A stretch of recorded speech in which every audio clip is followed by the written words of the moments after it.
Este relato conta do enfermeiro que resgatou 2 seres alienígenas após a queda da nave. Bora lá! Pessoal, se vocês são apaixonados por ufologia como eu, prestem atenção na coleção de camisetas e acessórios alienígenas. Link na descrição. Pessoal, o ano era 2005. Um enfermeiro-chefe foi escalado para um suposto acidente que havia ocorrido na beira de uma estrada. Só que mal ele sabia que iria acontecer algo que mudaria sua vida para sempre. Como de costume, deixarei o próprio contatado contar a sua história. Infelizmente, o enfermeiro não quis ser identificado, então deixaremos de fundo uma foto dele em uma entrevista que deu para a televisão. Bem, enfermeiro, conte-nos como tudo isso aconteceu. Olá, sou um enfermeiro-chefe e irei contar meu relato. Era madrugada do dia 25 de setembro de 2005 em um domingo, quando eu e o motorista da ambulância recebemos um chamado de um suposto acidente à beira de uma rodovia. Chegando no local, não havia marcas de acidente, nem pneus na pista. Estava tudo em ordem, porém, essa parte da estrada era próximo a uma mata fechada. Sendo assim, nós resolvemos checar se não havia nada ali, pois talvez o veículo envolvido no acidente teria capotado e parado atrás da mata.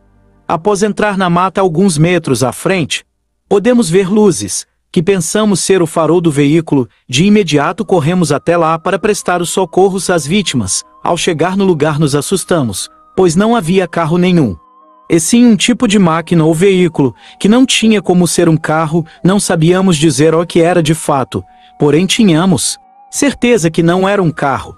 Em meio às estranhas ferragens, havia 2 criaturas, uma aparentemente estava morta e a outra viva, porém com ferimentos expostos. O relato já começou de um jeito impactante, porém conte-nos, como era a aparência dos seres? Então, no início, pensamos que eram humanos de estatura baixa, pois possuíam 1,60 m de altura.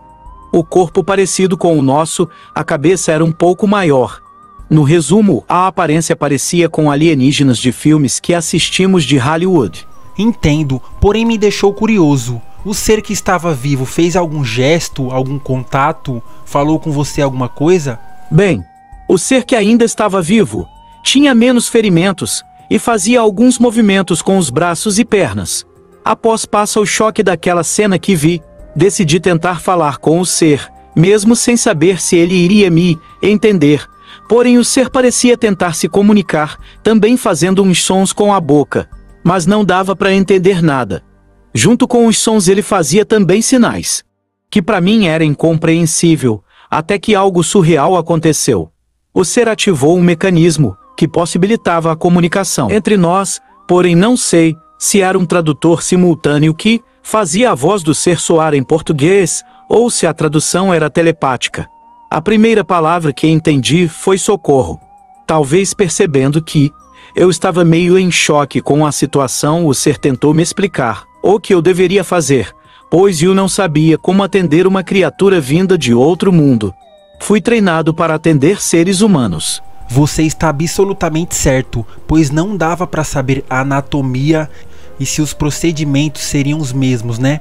Porém, conte-nos, como seguiu o atendimento? Bem, o ser me falou para não ter medo, pois a sua composição era a mesma que a nossa. Sendo assim, quase tudo que o socorrista faria em um ser humano poderia fazer nele. O que deu a entender é que talvez fossem algum descendente distante de nós ou nós deles. Ou teria sido uma espécie que evoluiu dos seres humanos, porém entendi que mesmo os seres não parecendo conosco. Percebi que seus órgãos e a posição era praticamente a mesma. Sendo assim, o atendimento foi feito como se fosse uma vítima humana. Que surreal! É bem interessante o fato de nós podermos ter irmãos de evolução intergalácticos, digamos assim. Porém, nos conte, como foi já dentro da ambulância? Já dentro da ambulância, meu auxiliar pôde perceber que o ser tinha pulsação e batimentos cardíacos semelhantes a nós, e havia um líquido como se fosse sangue escorrendo dos ferimentos. A partir daí começamos a fazer os curativos, quando do nada o ser me mostrou um tipo de substância que deveria ser passado na ferida. Assim que apliquei, estancou de imediato o sangramento, fazendo com que coagulasse, como se o sangue cristalizasse, gerando uma camada de gelo por cima do ferimento. Porém não era necessariamente gelo, apesar de baixar a temperatura do ser. POC é um protocolo de atendimento diferente do comum, pois geralmente procuramos manter a temperatura corporal da vítima alta. Que interessante. Mas aconteceu algo após o atendimento? O atendimento durou cerca de 10 minutos. Após isso, fui ordenado a levar as vítimas para a Unicamp.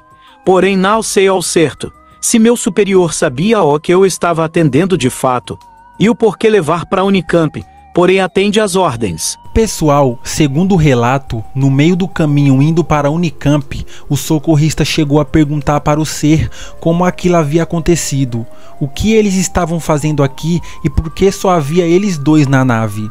O ser então respondeu que eles eram um descendente avançado da raça humana e que estavam aqui para coletar material genético de plantas, do solo, geralmente coisas que eles precisavam para corrigir problemas que eles tinham de onde vieram.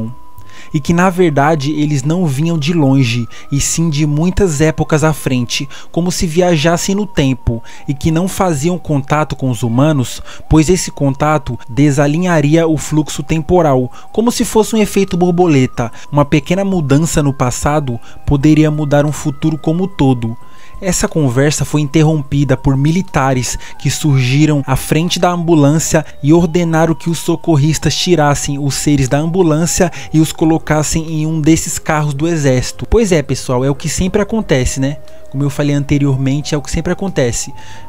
Assim como no caso de Varginha, assim como no caso de Feira de Santana, assim como em todos esses casos, há uma queda no Brasil, socorrem os seres, e os Estados Unidos vem e leva os seres e as naves, sempre assim. Porém, enfermeiro, conte-nos o que aconteceu nos dias após o contato. Bem, dias depois fui convocado para uma reunião com meus supervisores. Na reunião foi dito que toda essa história deveria ficar em total sigilo para que não houvesse comprometimento da seriedade dos socorristas nem de suas carreiras, e para a proteção de sua vida e de seus familiares. Porém, meses depois, fomos demitidos a pedido de altas patentes militares. É só 4 anos depois, decidi contar para o mundo esse ocorrido. Isso não me é impressionante, pois em todos os casos de ufologia sempre acontece a mesma coisa. Cai uma nave no Brasil, algum brasileiro socorre, assim como o caso de Feira de Santana, entre vários. E magicamente aparece o exército, leva o corpo, leva tudo, no fim fica tudo para os Estados Unidos. É sempre assim. Pessoal, o contatado dá uma entrevista para a TV. Porém, em nenhum momento mostrou o rosto, nem o nome, nem sua voz verdadeira. Por isso, coloquei a foto que só mostra a parte inferior de seu rosto, mostrada na entrevista. Esse fato dá até um crédito a mais para o relato, pois percebemos que o contatado não quer fama e nem dinheiro, simplesmente quer mostrar algo que aconteceu com ele, quer expor a verdade. Nosso trabalho é trazer os fatos, acreditar ou não, fica a seu critério. Comentem o que acharam, inscreva-se e nos siga. Tamo junto!